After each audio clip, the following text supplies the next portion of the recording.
Estimadas amigas, amigos y amigues, bienvenidos a este nuevo capítulo de Sin Sentido Común, su antimatinal favorito donde hablamos de psicología, pensamiento crítico, argumentación, política, razonamiento, entre un espectro amplio de cosas que solimos hablar de acuerdo a nuestra propia conveniencia, los invitados que vamos teniendo, la contingencia nacional, a nuestros propios deseos, creencias e intenciones. Éjale. A tono. Bueno, estamos aquí los sospechosos de siempre, Remis, Cristian, Arturo, y con nosotros esta semana un invitado muy especial, un amigo del programa, don Hugo Segura. ¿Cómo está, Hugo? Hola, gracias por haberme invitado. La verdad es que estoy cagado de susto porque este asiento fue usado por gente muy prócer, así que espero no guatear ni arrugar y... viejo, aquí tenemos el Bran Stark de la fonoaudiología. Sí. Así como el cuerpo de 5 ojos. El cuerpo. Sí, pues mira, a ver, un poquitito de historia personal. Esto lo voy a contar yo porque me encanta esta historia. Yo con Lugo nos conocimos el lejano ya año 2003. Carne a la chucha. En un programa de estudios que se llamaba el Magíster en Estudios Cognitivos de la Universidad de Chile. Y formamos parte de la primera generación de gente que entró a ese magíster. Es verdad. Y era un magíster en el cual nadie entendía absolutamente ni una hueá, porque, como ya lo hemos contado, las ciencias cognitivas se componen de 6 disciplinas: filosofía, psicología, neurociencia, lingüística, antropología, inteligencia artificial. Claro. Y teníamos profesores de las 6 cosas, pero ninguno de esos profesores conversaba con los otros.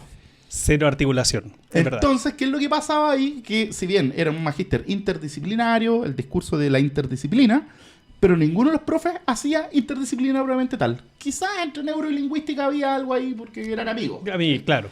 Pero la pega de hacer la integración la teníamos que hacer nosotros y no teníamos ningún compañero más viejo a quien preguntarle.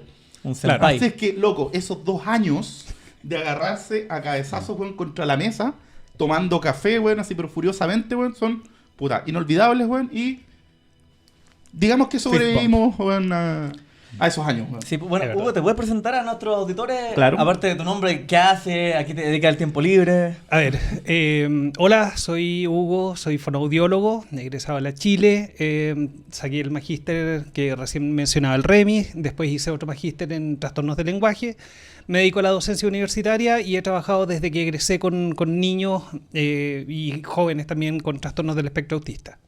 Maravilloso. ¿Algún tema favorito dentro de las ciencias cognitivas?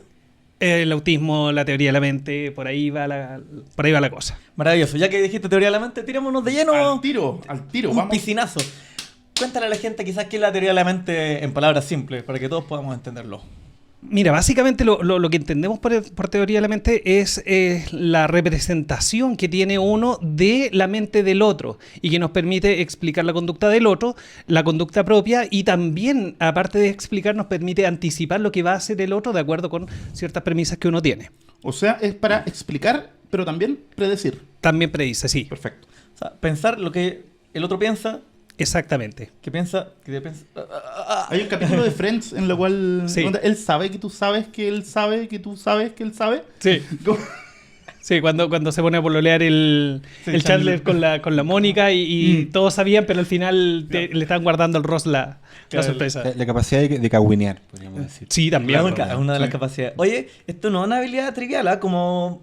Bueno, tú de seguro sabes, como a qué edad empieza a aparecer esta capacidad de poder pensar lo que el otro piensa. Es que hay dos cosas. Una es lo que las pruebas, digamos, comunes explican y que anticipan más o menos a eso de los 4 años y medio, 5 años, es cuando uno desarrolla esta capacidad de la creencia falsa. Esa es la prueba como considerada el gold standard.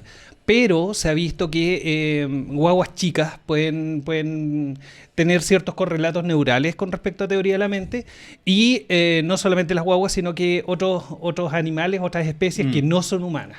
Mira, ¿cómo cuál? Los córvidos, para empezar. Mira, qué maravilla. De hecho, hoy día le contaba al Remis que en Twitter apareció un artículo de que los córvidos no solamente pueden interpretar la conducta de los otros en términos cognitivos de dónde escondió algo un cuervo, sino que además empatizan. Entonces, si un cuervo está enojado y da demostraciones de enojo, otros tienen esta sincronía afectiva y también demuestran enojo con él. O sea que tienen emociones y encima se contagian. Justo hoy vi un artículo en Animal Cognition ¿Ya? sobre las suricatas, que también son muy empáticas, Ya. que sus gestos también se replican, pero está el otro dato de que las suricatas también están entre los animales más mortíferos entre sí. Ya. O sea, Ya. la forma más probable de muerte de una suricata es que la mate otra suricata. Ok, heavy. Entonces, estaba esa pregunta. O sea, claro, por un lado está esta posibilidad de empatizar rápidamente, que se formen lazos, pero ¿será que eso también abre la puerta a estas reacciones asesinas? Claro, es que una cosa es entender y otra cosa es querer al otro. O sea, yo puedo entender y anticipar y predecir, pero eso no quiere decir que me caiga como las pelotas y me lo quiere pitear. Po. Claro. Puede ser una herramienta. Por supuesto. Claro. Sí. Bueno, aparte de los córdidos, tengo entendido de que perros y gatos también tienen esa capacidad de, en cierta forma, leer los estados emocionales del otro. Ahora, probablemente utilizando claves contextuales muy distintas a las que usamos nosotros. Po. Claro. Pero será lo mismo. Bueno, pregunta quizá también para ti y para todos, pero ¿es lo mismo leer el estado emocional del otro que pensar acerca de lo que el otro piensa? No, porque el estado, o sea, hay una disociación entre lo emocional y lo cognitivo. Entonces, el empatizar, por ejemplo, había una teoría sobre el autismo que decía que los niños tenían dificultades, las personas con autismo tenían dificultades para empatizar. Y ese fue un gallo que escribió hasta un libro, así un bloque duro y sólido de ¿Ladrillo? texto, sí, un ladrillo de esos que no se lo recomiendo a nadie. Y la verdad es que fue completamente refutado, porque el tema con las personas con autismo no es que no tengan sentimientos, ni que no entiendan los sentimientos de los otros, tiene que ver con procesamientos de más alto nivel. Oye, mencionaste la teoría, la prueba de la falsa creencia. Sí. ¿De qué se trata así a grosso modo? Es muy bonita. Entretenida. Básicamente hay dos personajes. Está Sally y Ann. Y Sally tiene un canasto y Ann tiene una caja. Sally guarda en su canasto una bolita y se va. Y mientras se va, Ann toma la bolita y la guarda en su caja. La cambia de lugar. La cambia de lugar. Ya. Sin que la Sally lo sepa. Entonces la pregunta que digamos que se hace es, ¿dónde va a buscar Sally su bolita? Entonces, hasta los 4 años y medio, los niños dicen que la va a buscar en el canasto. Pero después de los 4 años y medio empiezan a predecir que la va a buscar en la caja. ¿Por qué? Porque no sabe o porque no vio, porque no tiene conciencia de este cambio de locación. O sea, en el fondo tiene que ver también con un asunto de poder asumir la perspectiva de la otra persona. De ponerse cognitivamente en el lugar del otro. Claro, claro. Ya. Oye, pero ojo, que yo creo que lo más asombroso quizás de esa prueba es el hecho de que el niño entienda la pregunta, porque ya domina el lenguaje y sin embargo no pueda... Exacto. Porque uno podría decir, es que a lo mejor está muy chico, no entiende la pregunta, pero el tema es que si entiende la pregunta y aún así se equivoca... Ahí está la es disociación. Es sí. porque no es un tema de comprensión de Exacto. la Sí. pregunta. O sea, hay cierta correlación con estructuras sintácticas de oraciones subordinadas. No sabe qué está en tal parte, ahí están los dos verbos de la subordinada, pero en realidad hay una disociación clara con el tema. O sea, ese fue el tema de mi tesis del magíster, y en realidad los chiquillos que tenían niveles lingüísticos muy, muy altos no la podían resolver porque tenían esta dificultad de ponerse cognitivamente en el lugar de la Sally. Ponerse en los zapatos del otro. Claro. Oye, pecar de hiperbiologicista, pero ¿hay algún correlato neural o alguna como actividad que se relacione específicamente con la idea de los teoría de elementos, con representarse? Mira, la verdad es que hay montones. Lo que pasa es que con respecto a los TEA, los trastornos del espectro autista, están saliendo todas las semanas correlatos y hallazgos de que células de Purkinje, que el cerebelo, que el tálamo, que el hipotálamo, sí, pero hay de todo. Entonces, la verdad es que todavía no hay algo muy sólido aquí no hay echarle consenso, mano. en el No, fondo. para nada. Pero ya que sale el autismo, me gustaría que nombráramos, que sea brevemente para patear en el suelo. Salió un documental hace unos años, no sé, 2012, 2013, por ahí, que se llama Le Mur, El Muro en francés, que hace un seguimiento a familias de niños autistas que fueron tratadas por psicoanalistas lacanianos. Y la cosa es que generaron un desastre en la vida de estos niños. Porque estos psicoanalistas le decían, no, lo que pasó es que usted cuando estaba embarazada no pensaba en su hijo, no le dio la atención que requería. Entonces, por eso el niño era así. Y las pobres madres sufriendo y metiendo a los niños en terapias que pasaban los años y no pasaba nada. Entonces, una opinión más acabada sobre este documental, me imagino que lo conocen, o al menos el caso. Sí. Y bueno, claro, no es solo ese, sino que también hay muchos otros. De hecho, hay un premio Nobel que se llama Nico Tinbergen, que sacó un libro que se llama Esperanzas de curación para el autismo. Este gallo es un etólogo, entonces estudia la conducta animal. ¿Ya? Y en base a eso también desarrolló una terapia que es muy psicoanalítica, muy así del abrazo forzado. Y cuento corto, hubo muertes en California de niños que murieron asfixiados por esta terapia y ahora está prohibida. En Francia se siguen tratando niños con terapia del abrazo forzado, que eso es de las terapias que claramente no tienen evidencia y producen daño, o sea, Wow. terrible. claro, que ahí también de lo que nuestro leitmotiv del programa es que, claro, las ciencias son imperfectas, no sabemos todo, pero eso no significa que cualquier cosa valga lo mismo que otra. O sea, Seguro. o sea que no se sepa con claridad los factores que intervienen en el autismo no significa que cualquier pelafustán va a tener la razón. No, y nombro esto porque Tinbergen fue premio Nobel. Entonces, el tema de los sesgos que ustedes tratan normalmente es re importante, porque no porque el gallo tenga un doctorado, no porque el gallo trabaje en el MIT, no porque el gallo sea premio Nobel, significa que va a ser una voz autorizada o va a tener evidencia al respecto. Sobre todo si viene de un área que no es su... Porque el tipo, claro, es un etólogo animal, ¿cachai? Entonces... O sea, bueno, los nómadas son animales también, ¿no? Chan. claro. Bueno, ahí tenemos pero otro otra programa ya. especie, Claro. Oye, pero yo creo que hay gente que puede estar un poquito colgada. Estamos hablando de teoría de la mente y ahora estamos hablando de autismo. ¿Cuál es ahí el link? ¿Cuál es la relación para la gente que no cacha? Vale. Lo que Yo pasa es que tampoco cacho. el autismo se define como un trastorno del desarrollo y existen varias teorías que tratan de explicarlo. Y una de esas teorías fue propuesta por Simon Baron Cohen, Jutta Fried y Alan Leslie el año 85, en la que plantean que los niños con autismo, las personas con autismo, tienen dificultades para interpretar la cognición del otro. Entonces se agarraron de un artículo del año 78 que se llama ¿Tiene el chimpancé una teoría de la mente? Y replicaron el título diciendo ¿Tiene el niño autista una teoría de la mente? Entonces ahí empezaron a determinar o a interpretar que tienen problemas que con la atención conjunta, con la interpretación de lo otro, con la interpretación de metáforas, que la teoría de la mente como teoría podría entrar a explicar esto. Qué mal. Oye, pero de hecho, otro concepto importante es el hecho de que tú mencionaste no solo autismo, sino que dijiste espectro autista. Sí. Y ahí yo creo que hay una cuestión que es súper importante y que la gente debiera entender o manejar, digamos, por qué se habla de un espectro. Claro. O sea, un espectro es básicamente el paso de un absoluto a otro absoluto con matices. Una cantidad infinita de matices entre medio. Exacto, como el espectro de la luz visible, el espectro sonoro. Entonces se supone que las personas con autismo es difícil diferenciar en dónde termina un autismo de alto funcionamiento, en dónde empieza lo que se conocía como el síndrome de Asperger. Entonces se habla de este espectro que facilita la comprensión y facilita también el entender de que no hay absolutos dentro.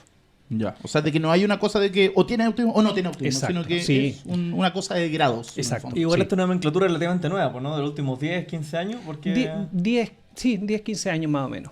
Antes me acuerdo, nosotros en psicología veíamos el DSM-4, todavía estaban separados, DSM-4 el manual diagnóstico, la estadística, etcétera, etcétera. No, claro, el trastorno de Asperger está todavía separado del espectro autista. Claro. Y hoy en día, claro, el DSM-5 ya sigue a 10, o no sé en qué número irán ya. pero Van en ahora- el 11 ya. En el 11, Mira, para que vean cómo estoy desacoplado al mundo clínico. Consulta personal, pero yo creo que para el público también. Los principales errores, malos entendidos, mentiras que se dicen o que se creen en torno al espectro autista. A ver, el primero es el que estáis mencionando tú, que viene de uno de los primeros que lo describe, que es Leo Kanner allá en el año 43. Y de él surge el tema de las madres refrigerantes. Esto lo toma Bruno Bettelheim en el año 66 y escribe el libro La fortaleza vacía, en la que claramente le echa la culpa a la familia, y la terapia que él proponía, tal como lo estabas diciendo tú, es que los niños fueran separados de sus madres. Entonces el daño... Perdón, el ¿me duelo- puedes repetir el título? ¿Cómo dijiste? ¿Madres cuánto? Madres refrigerantes. Así como refrigerador. Claro, que eran madres frías, exactamente. Entonces, lo que pasa es que las personas que llegaban donde Kanner sí, justamente. Las personas que llegaban donde Kanner eran personas que tenían las lucas para poder acceder y la verdad es que como eran profesionales tenían que mantenerse a cierta altura. Era otra sociedad en ese tiempo.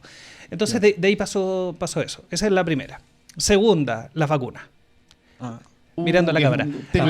El mito número 1, las vacunas no sirven. Las vacunas no producen autismo. Lo puedo decir más fuerte, pero no más claro. Así de simple. Las vacunas no producen autismo. No lo producen y esto fue un animal que se llama Andrew Wakefield, exacto, Wakefield, sí. que escribió un artículo en el que falseó los datos. Entonces, Mintió. ¿Por mintió. qué habrá sido eso? ¿Será que era... Quizás quería hacerse famoso, quería recibir plata para investigar algo nuevo? Que lo citaran mucho a su artículo y subieran los rankings. Probablemente. Quizás, quién O sea, sabe, y el habrá artículo, pasado. el artículo que sacó está más retractado que otros pocos. Claro. Creo que no podría Ti- estar más rechazado. Tiene todos los timbres de no. ¿cachai? No, y de hecho le quitaron la licencia para ejercer la medicina al gallo. O sea, y todavía se anda dando vueltas. Anda dando charlas Sí, pues. entre personas que... ¿Qué será que es tan difícil? Porque, bueno, yo creo que nuestro auditorio, no creo que estemos convenciendo a nadie de lo que nos escucha que... Sí, o sea, si tú eres antivacuna y estás inventando este programa, es como que, bueno, gracias por tenernos fe y paciencia, pero loco, o sea... ¿qué onda? Sí, bueno, me pregunto igual que en qué era esto. No sé, la desconexión de las personas con la comunidad científica, la poca bajada que tienen los científicos con el resto de las personas. Como que no... Me pregunto... ¿Qué es lo que pasa? A ver, hay un montón de cosas. Entre otras, piensa una familia a la que le nace una guagua que viene con sus 5 deditos, viene bonita, ningún problema, llora, mira, gatea, afirma la cabeza, empieza a caminar y no habla y empieza a mirar menos. Entonces, el proceso de duelo no es el mismo que vive una familia con un niño que nace con una malformación o con un síndrome. ¿Me cachai? Entonces empieza todo un peregrinaje, es un fenómeno social, si lo querís, en el que las familias lo pasan pésimo. Entonces hay familias que tratan de evitar el diagnóstico y esto asociado a mucho profesional que también evita dar el rótulo porque le quiere sacar el poto a la jeringa en mal chileno en el fondo. Ouch. Qué difícil. Bueno, yo creo que hay como un hilo conductor en todas estas creencias como medias charlatanas que hay, que siempre prevén en gente que es vulnerable, como que está como Gente que necesita esperanza. gente que necesita esperanza, claro. Claro, sí. Y algo que echarle la culpa igual, porque es fácil echarle la culpa a la vacuna. Decir, es que Claro. si no me hubieran vacunado, no sé, mi hijo estaría bien, mi hija estaría bien. Claro, y la otra que estuvo de moda hasta hace un tiempo y todavía hay gente que le cree es al tema del gluten y la caseína.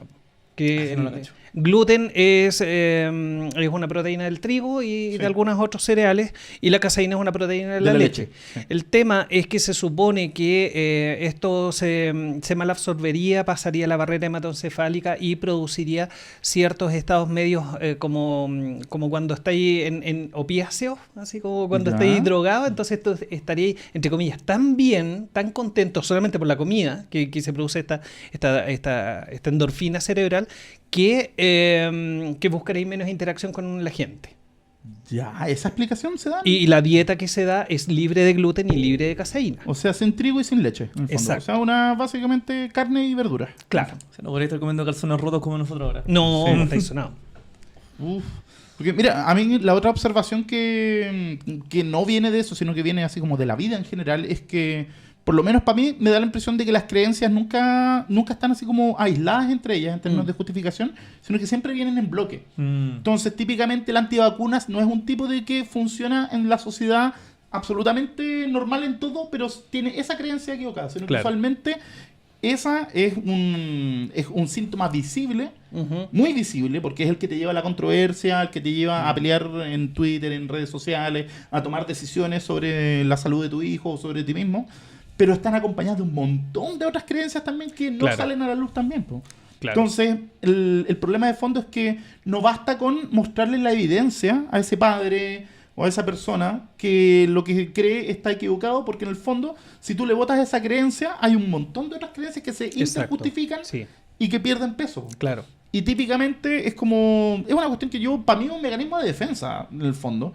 El hecho de que las personas, cuando les atacan una creencia que es como central para su sistema, para proteger el sistema entero, defienden esa creencia, una Claro. cosa así. Sí. Lo que hablamos en Y con dientes y uñas. en el Sí. primer capítulo de los desacuerdos profundos, Sí. que claro, a nivel de análisis discursivo es fácil decir, no, el discurso es una cosa y la personalidad, el individuo es otra. Pero en la práctica, en el día a día, no es tan fácil. O sea, en gran parte, nuestra identidad, el relato de nosotros mismos, justamente va cruzado por creencias, por ideología. Sí, pues, o sea, Entonces, Claro. no se trata de pelear con hombres de paja ni ganarle con argumentos a nadie. Sí, Sí, por eso que nunca en Twitter casi Sí, se resuelven. o sea, me da la impresión que en el caso específico de las vacunas y el autismo es como que el relato que está detrás es las farmacéuticas me quieren hacer daño, el Claro. Estado me quiere hacer daño, la ciencia me quiere hacer daño. en el Claro, fondo. me quieren tener vulnerable porque así sigo siendo funcional al sistema. no, y también que la ciencia es una especie de sistema opresor, pero hay otras formas de conocimiento también. Claro, Que no son sí. tan válidas o mejores incluso, pero que corren en paralelo y que son Claro. ocultadas.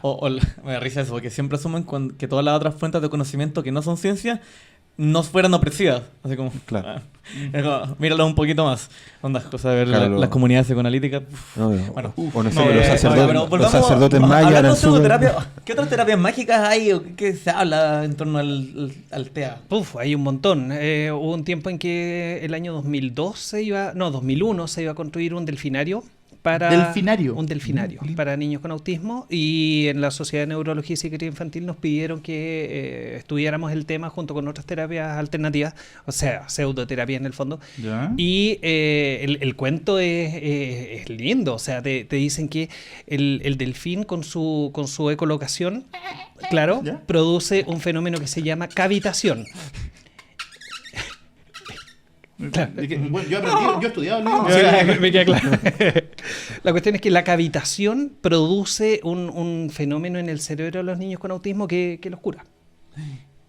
Mentira, sí, claramente no. Lo que pasa es que, claro, hay el tema de piensa en un resort en donde el cabro lo está pasando en la raja, la familia también, el nivel de estrés baja. Está en el agua, Y- weón, y, de claro, partida. lo estáis pasando súper. Ahí el placebo es a todo ritmo. Oye, ¿y alguna otra que sea así, de ese toque de locura también? Puta, mi clásico. Más de uno de mis alumnos se va a reír. Tomatis.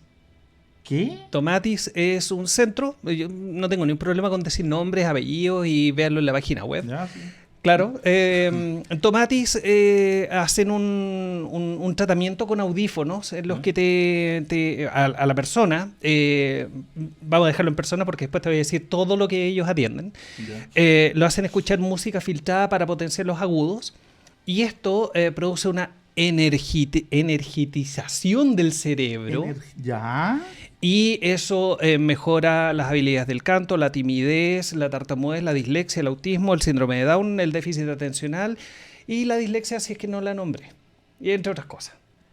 Ouch. Y cobran- Para todo eso. y con cobran- música. claro. ¿Y qué música? Así como Mozart, ¿por qué Sí, justamente, principalmente Mozart, porque están potenciados los agudos y además lo filtran para que esté más aguda. ¿Sabes? Por eso yo escuchando a Rob Halford sería, no sé, un genio de la lingüística. Todo el rato, claro que sí. O a Bruce Dickinson. Bueno.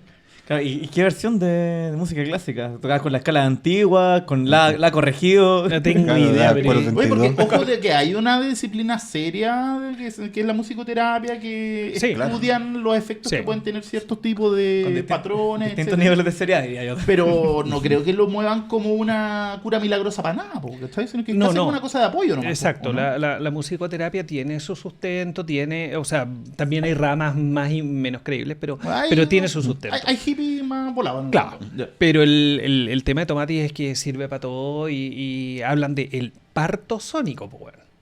Y el parto sónico es cuando este niño empieza a querer comunicarse. Si más encima admiten Así ellos como- que casi que el niño con como que- autismo no quiere comunicarse. Ya, así como que está en un cascarón o como Porque en el el que quiere comercial puede. El que quiere puede. Claro. ¿Te acordás de ese comercial de esto, referencia a ustedes que son de demasiado jóvenes? ¡Hay un niño en un pozo! ¿Te acordás Sí, de eso? sí. Más o menos algo así. Más o como menos, que- sí. No, sí, Wow. el problema es que estos tipos se están forrando, o sea, de verdad están sacando muchas lucas. Y con la seriedad que lo estaba diciendo, invito a todos los auditores a buscar los artículos en tomatis.cl y que los lean con seriedad para que vean, por ejemplo, no sé, vos dicen unas pelotudeces como, por ejemplo, que el oído tiene músculos, cosa que es cierta. Sí, Sí. típica de la pseudociencia que parten contando algo cierto y después meten la chiva. Ya, Sí, claro. Lannister. Entonces, el cuento es que los músculos del oído medio sirven para proteger el sistema auditivo frente a ruidos intensos, se pone rígido, entonces pasa menos sonido. Pero ellos dicen que estos músculos permiten sintonizar los sonidos a los que nos queremos atender. Como antenitas de violín. Ponte tú, claro. Así como la oreja de los gatitos. O sea, hay un reduccionismo del espectro autista a la audición. Claro, Una cosa de... sí. No habla porque no escucha. Exacto, es a la escucha. Ellos hablan del tema de la escucha. Y el Alfred Tomatis, que era un otorrino francés, el que desarrolla toda esta idea y ahora la han comprado en todas partes y podéis ver los comerciales en todas partes también en la web.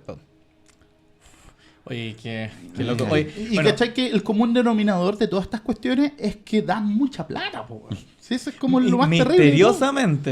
Misteriosamente. Oye, pero tú trabajas haciendo diagnóstico y tratamiento también Sí. en este ámbito. Sí. Me imagino entonces que hay muchas cosas que sí se pueden hacer con las que sí se puede trabajar, ¿no? Ah, claro, sí. De hecho, De hecho, tiene nombre. Ustedes le llaman, creo que a todo lo que está, en cierta forma, demostrado. Claro. ¿Cómo le dicen ustedes? Tratamiento Hugo Segura. No, Marca registrada. Securities. la práctica basada en evidencia. Práctica basada en evidencia. Loco, ese nombre no puede ser más preciso Y necesario. y necesario. Justo y necesario. Sí. Bueno, yo creo que dejemos instalada esa preguntita, o ese tema, y lo abordamos de lleno en un segundo bloque de Sin Sentido Común. Ahora tiro. Ahora vamos a ir a un pequeño corte La comercial. pausa al cigarro, vamos a tomar un cecita. Sí, vamos a dejar los comerciales corriendo del centro de tratamiento tomate. Tomates. Tomates, claro. Tratamiento a tomates. Así como Tratamiento, tómatela. Tomate. Claro. Ya pues, ya volvemos, pues. Volvemos al tiro. Chau, chau. Recuerda que puedes seguirnos en Twitter e Instagram en el @sinsentidoc. También puedes encontrarnos en Facebook en la página Sin Sentido Común Podcast. Bienvenidos a este segundo bloque de Sin Sentido Sentido Común, Común. su antimatinal, donde hoy día estamos hablando de trastorno del aspecto autista, ¿cierto? Teoría de la mente. Fue También. nuestro invitado estelar, Hugo Segura, amigo del programa.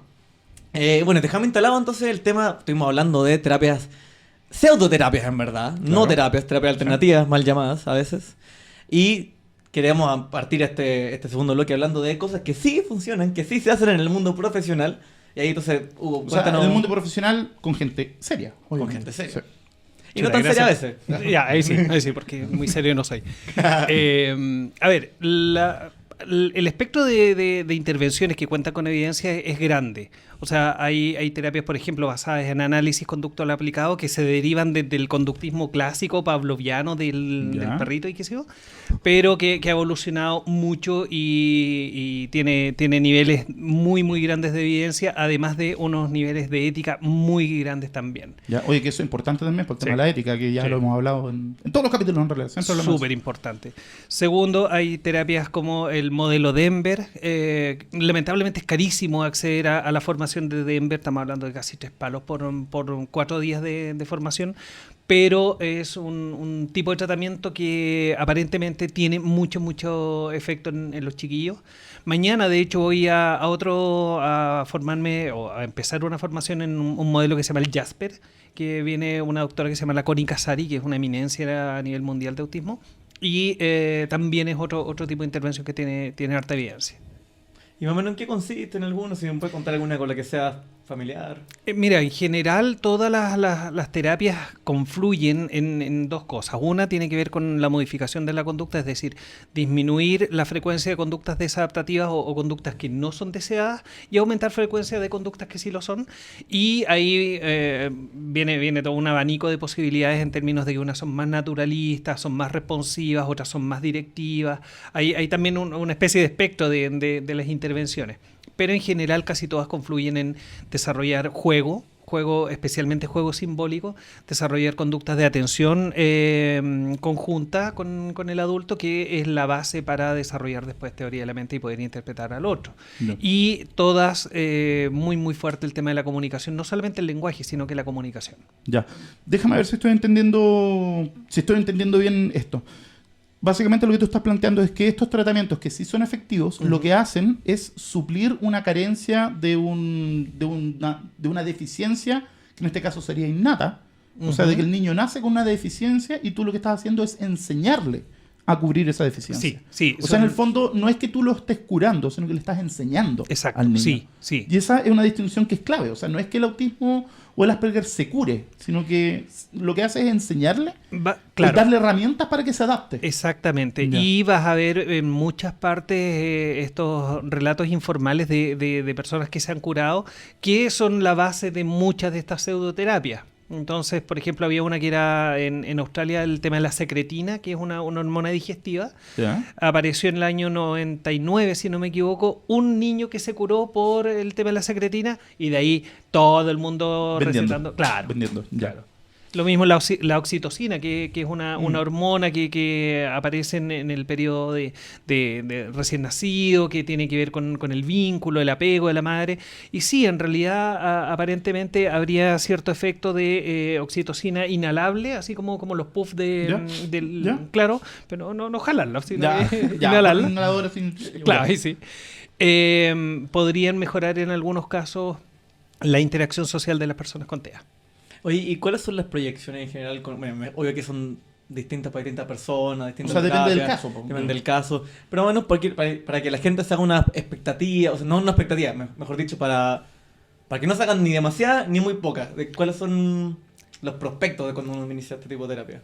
Es que justamente tú diste en el clavo, va a depender del terapeuta, va a depender del niño y de repente terapeutas que son muy, muy calificados, de repente no tienen este enganche afectivo con un niño, cosa que le puede pasar a cualquier persona y no resulta. Entonces, en realidad depende, o sea, tengo ex pacientes, no me gusta hablar de pacientes, pero ex beneficiarios con los que trabajé que lamentablemente terminaron postrados, otros que llegaron a la universidad. Entonces, sí, y titulados de ingenieros, entonces el espectro del autismo también se traslada al pronóstico del cuadro. O sea, es súper amplio. en el Sí, fondo. sí. Ya. Me imagino que igual un poco como en la psicología, ¿eh? Que a veces un terapeuta puede ser muy bueno para una persona y otro no tanto. ¿Qué le recomendaría a toda la gente que está en este quizás proceso de búsqueda? Que puede ser frustrante igual porque una terapia basada en evidencia que uno esperaría que fuera como efectivamente, no te funcionó.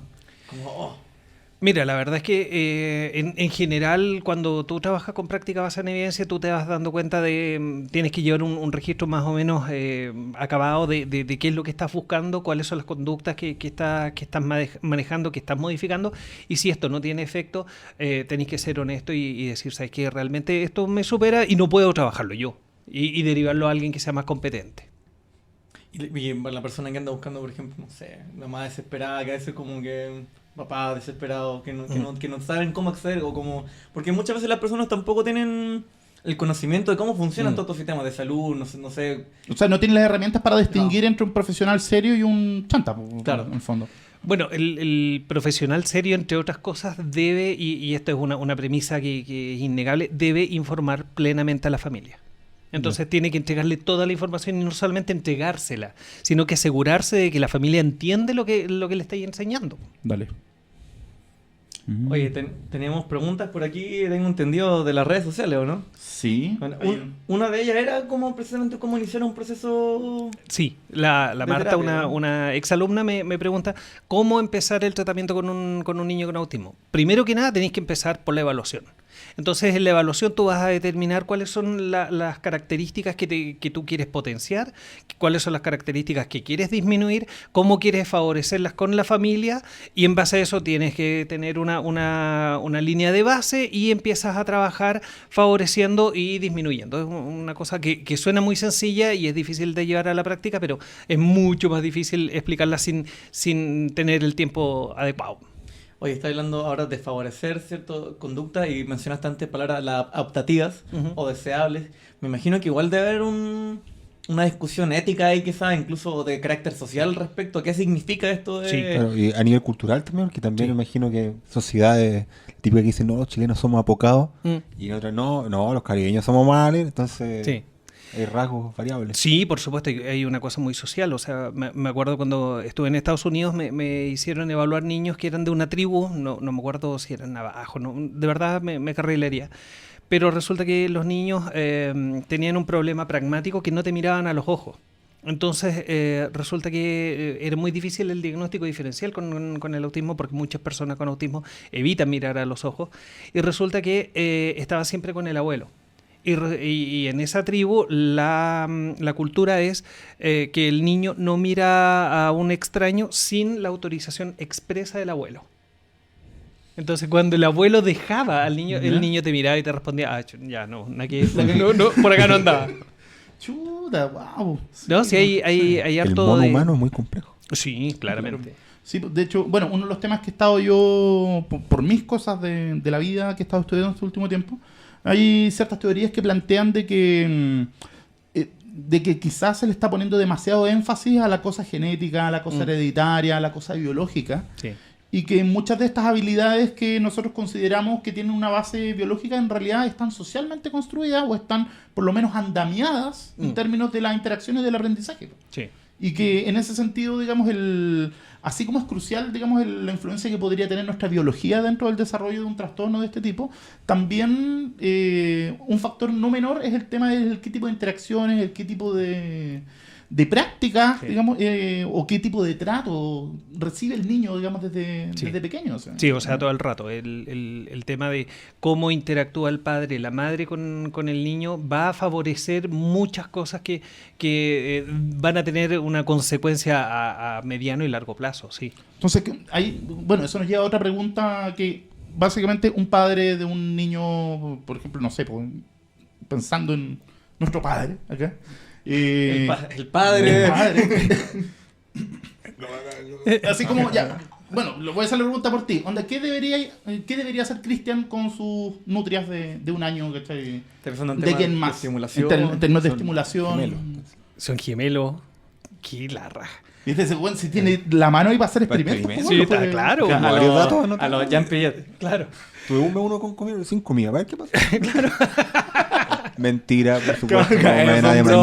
Son bromas. Pone a uno solo que vea la línea horizontal. Otro que solo ve. No, a uno lo tiene en una pieza con colores y en la otra la tienen en una pieza blanco y negro. Porque- A uno le hablo con palabras, a otro solo de símbolos chinos. Así que- sí. Bueno. A ver, las cosas que están establecidas, por ejemplo, es la aparición de la atención conjunta alrededor de entre los 8 y 10 meses. Es decir, Ya pasó ya.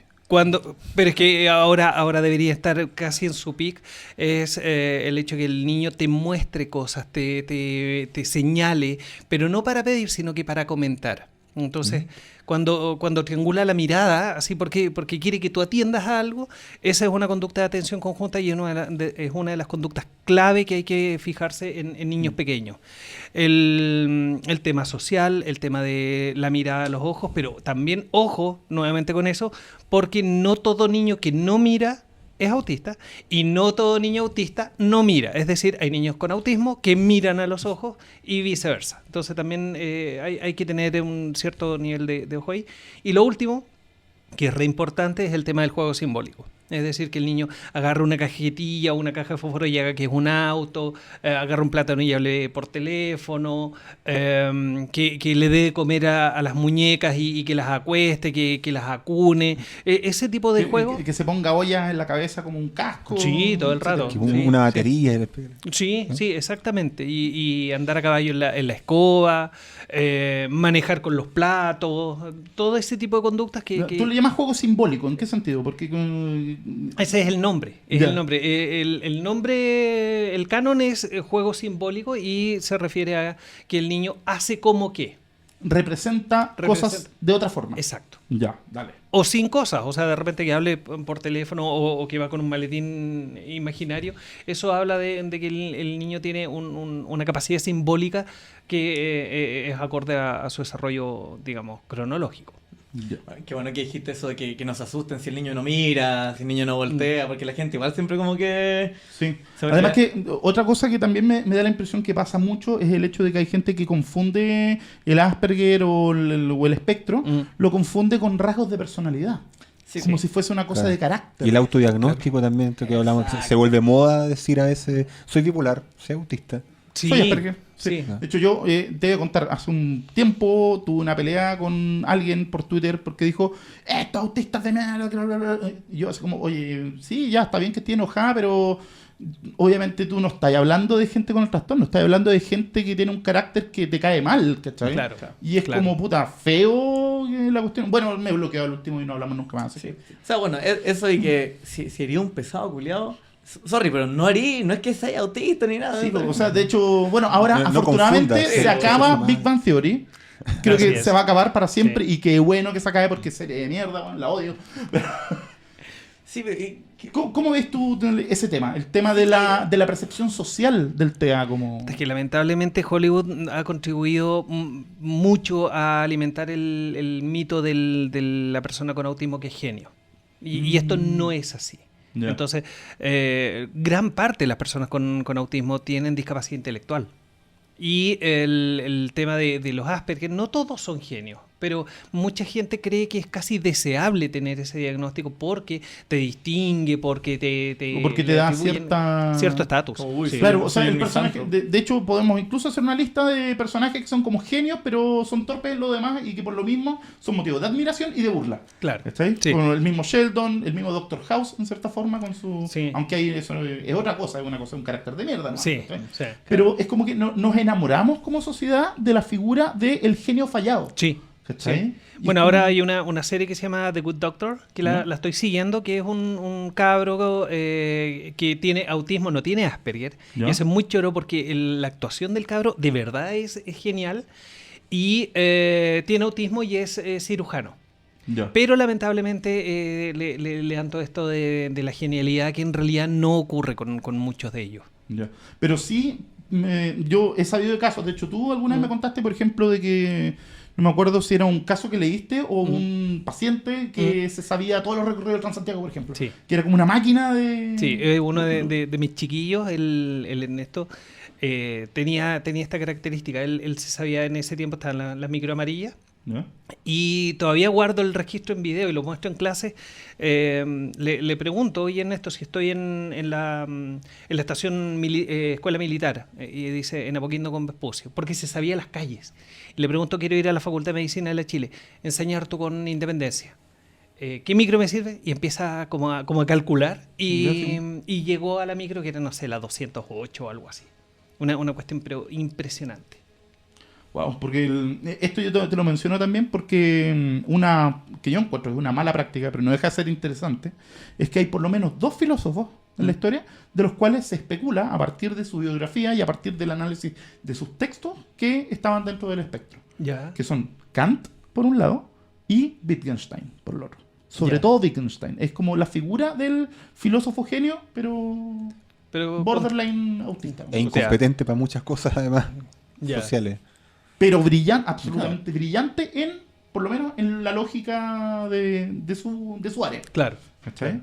Entonces, ahí la pregunta es, porque no sé, de Wittgenstein se cuentan unas historias de terror que si quieren algún día se las cuento. ¿Cachai? Onda de que, creo que, por ejemplo, estuvo en Noruega y a los niños que no sumaban les pegaba reglazos en el poto, ¿cachai? Como, a un filósofo, a Popper, agarró un fierro, ¿cachai? Y onda amenazándolo con un fierro para que le dijera, ya, pues dame un ejemplo de imperativo moral. ¿Cachai? Entonces era como un tipo muy... También de yo- que llegaba a las fiestas, estaba todo el rato pensando, y de repente decía una weá y se iba. Era Bueno, como- sus clases en Oxford creo que era, que sus clases se supone que eran así, po. Que era él sentado, los alumnos mirándolo, tenían que llevar su propia silla, no sé por qué, pero tenía que ser una sala vacía. Claro, cosa que al llegar ahí estuviera solo, los alumnos llegaban, ponían su silla, y Wittgenstein así. Y de repente, el mundo es lo que es. Quedan así. Y de repente se paraba y le decía, no se le hacía alguna pregunta lógica, los otros quedan así. No, está mal. Váyase. Claro. Bueno, volvamos un poquito ya. Sí, al tema. La Bueno, trivia filosófica. Pregunta que puede ser útil para la gente en la casa, en verdad. Si necesito saber más de estas cosas, ¿hay en algún portal donde yo pueda... Que tú recomiendes así como Sí, de información. tanto como educación, tanto para el acceso como para la información de gente curiosa. Mira, hay un portal de una, si no me equivoco, es psicóloga que se llama Anabel Cornago, Se llama El sonido de la hierba al crecer. Tiene un montón de material. Creo que ella es mamá de una persona con TEA y además es profesional. Es muy, muy recomendable. Hay un canal de YouTube que es de un colega que se llama Miguel Higuera, donde muestra a su hijo que tiene TEA y el hijo es adolescente y muestra todo lo que puede hacer un cabro con TEA.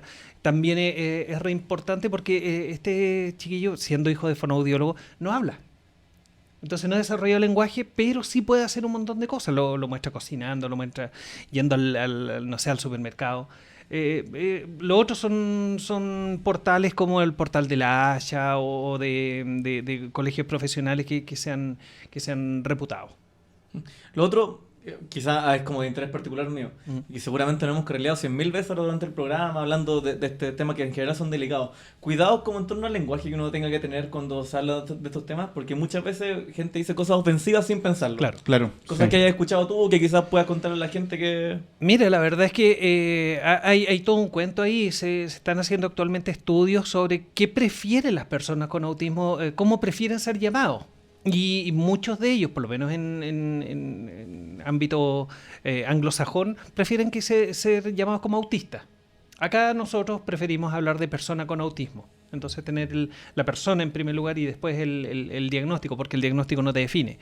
Pero en el fondo, como hay varios memes profesionales que aparecen de repente, llámalo por su nombre, bueno. O sea, puta, se llama Ernesto, se llama Felipe, se llama Pablo, se llama Y es tan Ricardo. persona como tú, po. Exactamente. Que eso, de hecho, nos lleva a una idea, no sé si la mencionamos la palabra ya, que es el concepto de neurodiversidad. No lo hemos mencionado. Ese también es todo un mundo, porque se supone que la neurodiversidad explicaría, explicaría esta diversidad que es inherente al espectro, pero también hay gente que es reaccionaria a esto, entonces que no le gusta el tema de la neurodiversidad porque incluye a cualquiera. Entonces esto de ser, entre comillas, especiales, que además tiene todo un tema legal, todo un tema filosófico y ético, la verdad es que se ha chacreado en algunas partes del mundo. Me imagino que El igual concepto. igual se chacrea para cosas como del mundo educacional, como después Sí. eran para el estilo de aprendizaje. Que ya sabemos que es un mito. Claro, que ya sabemos que es un mito, y me imagino que también hay un montón de otros mitos, neuromitos en torno también al TEA. Sí, montones. Sí. ¿Tenías algunos neuromitos así onda que te gustaría así como Algunos, dejar? algunos sabrositos. A ver, neuromitos del TEA ya hemos hablado de varios, pero claramente uno de ellos, o sea, a ver, el hecho de la genialidad, no todos son genios. Segundo, uno que es re importante, no porque la persona no hable, no tiene nada que decir. Cuando le pusimos a una chiquita un tablero de comunicación, nos dimos cuenta que había una dificultad motora oral y por eso no hablaba, pero sí podía leer y escribir comprensivamente. Entonces ahí nos dimos cuenta que, chuta, en realidad las vías de acceso a la comunicación con las personas son múltiples y tenéis que darte cuenta de cuál es la vía que más le acomoda. Claro. Po. O sea, de hecho, mira, eso me lleva también a un punto que quizás debería haberte lo preguntado al principio. Porque tú eres fonoaudiólogo. Sí. ¿Ya? Y ustedes se dedican a la fonoaudiología. El nombre lo dice fonoaudiólogos, la palabra. Sí. ¿Ya? Pero el tema de que ustedes se encargan de eso también. Y la pregunta es cómo se hace la distinción o de qué forma abordan el tema de, por un lado, la presencia o la falta de desarrollo del lenguaje Sí. como herramienta de comunicación Ujú. versus esta otra cosa que no es una cosa de lenguaje, sino que parece ser que es más profunda. Claro. ¿Cachai? Porque cortito, ¿cachai? O sea, la fonoaudiología es una interdisciplina en el fondo. Sí. O sea, el fonoaudiólogo, ¿qué es lo que estudia el fonoaudiólogo cuando entra? Fonoaudiología. De todos los ramos. Chucha. O sea, porque fonoaudiología no es como el ramo de La fonoaudiología, malla. po. Puta, ¿Sí? tenís anatomía, tenís lingüística, tenís psicología del desarrollo, tenís socioantropología, estadística, metodología de la investigación, morfosintaxis, semántica, pragmática y... O sea, mucha lingüística, mucha Mucho, psicología sí. y mucha medicina, si quieres también. Sí, también. ¿Cachai? Sí, harto biológico, sí. O sea, por definición es una interdisciplina. Sí, ¿cachai? Y todo por el eso rato. Qué lindo. quizás son los que están mejor, o sea, son los que están equipados para hacer un diagnóstico que no reduzca a un solo factor, sino que... Sí, que no, sea más ahí complejo, es ¿no? importante tener en cuenta que nadie tiene todo el conocimiento, nadie es el poseedor de la verdad y muchos fonoaudiólogos que creen de repente que pueden hacerlo todo, en realidad no lo pueden hacer y necesitan de otros profesionales. Derivar a un neuro o a un Sí. psicólogo. Un terapeuta ocupacional también. Entonces, sí, hacemos harto, pero tiene que ser una labor en equipo y como lo decía recién, esto de la práctica basada en evidencia con la familia. Con la familia, siempre. Mencionaste por ahí, bueno, no nos queda tanto rato, pero mencionaste por ahí la psicología del desarrollo. Y a mí, y ligándolo con una idea que mencionaba ya antes, la gente en general tiende a pensar la psicología del desarrollo o el desarrollo de los niños y de las personas en general como un proceso como súper estático, como que etapas que vas alcanzando y que son como acabaditas. Sí. Que son como que vais subiendo de level, así como... Claro, como que vais leveleando y en verdad es como el concepto como más vigotskiano, como en la zona de desarrollo próximo en el fondo, como que no es como que uno llega a una etapa y ahí está, sino Sí. que hay todo un abanico de cosas que uno puede lograr con ayuda, sin ayuda, con Exacto. estimulación, sin estimulación. O sea, es dinámico en el fondo. Es dinámico. ¿Podrías referirte un poco más a eso? Como sobre todo en este caso particular de... Claro, lo que pasa es que, por ejemplo, la noción que nos dejaba Piaget era de lo que dicen ustedes, esta cuestión compartimentalizada en donde tú pasas de una etapa a otra. Ya, así como si fuera una Y, escalerita. claro, y en realidad se van superponiendo, hay avances y a veces hay un poco de retroceso, hay mesetas. Entonces, en el desarrollo, claro, yo recién le decía a Cristian respecto de su hija, que entre los 8 y 10 meses, ahí hay 2 meses de margen. Al año debería aparecer la primera palabra, pero se espera normalmente hasta los 18 meses, o sea, 6 meses de margen. Entonces, el tema de los cambios que vamos viendo, los 4 años y medio que les decía lo de la teoría de la mente, podía esperar un poco más también. Entonces, lo importante es tener claras las banderas rojas de alerta y consultar con gente que sepa. O sea, gente que no solamente tenga el cartoncito bonito pegado en la pared, sino que... no es pero sí alguien que se haya especializado. Perfecto. Mira, bueno, y yo creo que ya como closing remarks ya a esta altura del programa. Pero hay una pregunta que quedó pendiente y que interesante. Hemos hablado de niños, pero ¿qué pasa en los adultos? Gente que realmente sospecha que tiene algo, ya no los que se autodiagnostican, sino que seriamente pueden tener alguna duda. ¿Cómo se ve ahí? Bueno, el diagnóstico, hay instrumentos que te permiten diagnosticar hasta bien entrada la segunda década de vida y en la adultez también. Entonces, en realidad, si ya llegaste a la adultez y tienes sospechas, bueno, puede que te las confirmen, pero también en el fondo puede ser que ya llegaste hasta esa etapa con las habilidades que tenías y solamente tenés que ir puliendo un poco. Pero no todo, es muy raro que a un adulto recién se le vaya a diagnosticar. O sea, ya a esta altura. Normalmente en la década del 70 y del 80, claro, podían pasar más piola o quedaban encasillados dentro de otros espectros como la esquizofrenia, pero a esta altura ya es raro que un adulto no haya sido diagnosticado. Llega viejo sin... Sí. Yo sospecho que un amigo, pero claro, por edad ya no tenía que haber sido diagnosticado, pero tengo una sospecha. Capacito. Porque claro, o sea, no es ser introvertido nomás. No, ¿cachai? no, no es no eso. ¿cachai? No, la Ni introversión ser es otra cosa. pesado. No, y no ser pesado, ni ser antisocial, ni asocial, ni tener rasgos psicopáticos. Son cosas totalmente distintas. Ay, si tuviera que darle un mensaje, por ejemplo, a padres que reciben, por ejemplo, este diagnóstico y dicen su niño está dentro del espectro autista, que tienden a asustarse mucho. Si tuviera algo que decirle a la gente que pueda escucharte ahora. Es complicado dar un mensaje de ese tipo, pero en realidad el hecho de que yo esté acá o que haya llegado donde estoy, me refiero a básicamente se pueden hacer cosas y se pueden lograr muchos cambios. El problema es que muchas veces esos cambios no son lo que tú esperabas. Entonces Claro. ahí el ajuste emocional es fregadísimo y yo no estoy en esos zapatos como para decir lo que deben o no deben hacer, pero sí los cambios se producen y los cabros chicos aprenden y cambian y mucho. Y lo otro, chiquitito, ¿Ya? Sí. que un cabro chico no hable a los 5 o a los 8 años no quiere decir que no va a hablar. Me tocó ver el caso, por ejemplo, de Orlando, que empezó a hablar a los 18, 19 años. Fue su primera palabra. Y yo la cagaba en el centro porque nadie podía creer que él pudiera hablar o que alguien pudiera hablar a esa edad. Entonces, se puede. Wow. Qué hermoso. Y un mensaje quizás a estudiantes, psicólogos. Estudien, fórmense y fórmense Lean. sólidos, lean, No sean se quede éticos. con la primera No weá carreren que- tanto. Ahí No, no puede ser. cuarentena. No, me acordé breve que al propósito de la influencia de cierto, los genes, del ambiente, que claro, a veces es un poco polémico y defrauda a mucha gente el pensar que, pucha, si yo crío a un hijo, que eso no lo va a influir tanto como yo quisiera y hay cosas genéticas o de su crianza que van a ser, van por su lado, digamos, que uno no controla el resultado de lo que va a ser el hijo después. Sí. Entonces una metáfora muy bonita, una analogía más bien, decía, tal como las personas encuentran una pareja y se aman, y saben y asumen que no la van a cambiar, sino que aceptan esa realidad, con los hijos deberíamos hacer lo mismo. No quererlo en tanto van a ser un resultado de nosotros, sino aprender a conocerlos y aceptarlos tal como se aprende a conocer a las parejas o los amigos. Es verdad. Sí. Wow, Qué hermoso mensaje. qué hermoso. Bueno, con eso yo creo que ya vamos cerrando este bello capítulo de Sin Sentido Oye, Común. he aprendido Twitter. un Sí, saco. Tu arroba es, bueno, ya te tiraste, va a salir igual, pero tu arroba es Chicornio. Chicornio. Entonces, Y síganlo en también Twitter. Y en Instagram también, que este hombre sigue generando contenido también por su propia cuenta. He visto unos lives por ahí yo. Academia.edu, todas esas cosas. Claro, se hace lo que se puede. po. Pero tu Instagram Hugo.segura.p. también sigue haciendo lives para que la gente si quiere Sí. contactarte, si quiere hacer preguntas profesionales. Sí, todo el rato, o sea, ni un problema. No profesionales también. Invitación a cerveza. No sé. Éjale. Me sería como mi compadre mucho que se supone que acepta toda la invitación. Claro.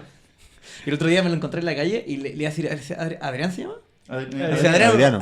Adriano. Un saludo para Sin Sentido Común, después ya medio plancha. weón. Igual no lo Yo- encontré nadie también me vergüenza. Loco, Hace poco. yo me lo encontré O sea, 2 días seguidos Así en pues, la me micro dijiste. y fue como, loco, aquí el universo me está mandando una señal, loco. Pero bueno, no sé Bueno, cuál un fue. saludo al compadre Moncho. Un saludo, compadre Moncho, así que nos Quizá está algún día viendo. lo invitamos. Que nos haga un Hablamos. retweet. Un grande. Y bueno, sigan a Chicornio en Twitter, que siempre tienen cosas muy interesantes y también divertidas que decir. Y antes de cerrar, muchas gracias René por recordármelo, queremos darle un agradecimiento especial a todas las personas que nos han colaborado monetariamente con nuestro Patreon. A todo esto, yo para el momento en que se emita esto, ya voy a tener en mi posesión el primer merchandising, que van a ser unas hermosas chapitas de 3 centímetros. Los pines. Grabadas Los chapitos. pines. Sí, son unos pines con el logo que son de bronce, pintadas a mano, ¿cachai? Así que ya vamos a empezar a, bueno, si quieren comprar una, ahí les vamos a avisar. Y capaz que inspirado en la señora Tere, mandemos a hacer calcamonía. También, vamos a hacer, vamos a hacer calcomanía. Vamos a hacer calcamonía. Ya. Y entonces queremos darle un agradecimiento muy grande a Alex Gormas Matamala, Carolina Flores, Cata Rubke, Cristian Queser Munita, Francisco Pérez, Jaime Navarro, Jorge Moreira Rodríguez, José Tomás Hernández, Juan Espinosa Ale, Juan Loaiza, Moisés Gallo, Ricardo Martínez, Rodrigo Bermúdez, Rodrigo Mundaca, Rodrigo Muñoz, Y Sofía Armazal Armazal. y también Hugo Segura Por estar acá. por estar acá y también En un esfuerzo de producción. claro, un esfuerzo de producción. Claro, Sí, pues, que a todo lo trajimos directamente desde la ciudad de los completos mojados. Así que- Y en la churrasca. y las Y la churrascas. O sea, para que no digan que Sin Sentido Común es solo centralizado en Santiago. Claro, También sí. traemos gente de regiones. Bueno, yo soy de Temuco, pero traemos Ya. gente de todas partes del país. Estamos entonces, po. Oye, muchísimas gracias por venir. Gracias, por hacer el chiquillos, esfuerzo. ustedes. Muchas gracias. Sí, y a ustedes, muchas gracias por su atención. Y obviamente también por comentar, por compartir en sus redes sociales. Usted sabe que su tuiteo, su posteo de Facebook, su fotito en Instagram es nuestro sueldo. Así que O podría Exactamente. ser. O podría hacerlo. también. Así que le agradecemos y nos vemos en una próxima entrega de Sin Sentido Sentido Común. Chao, chao.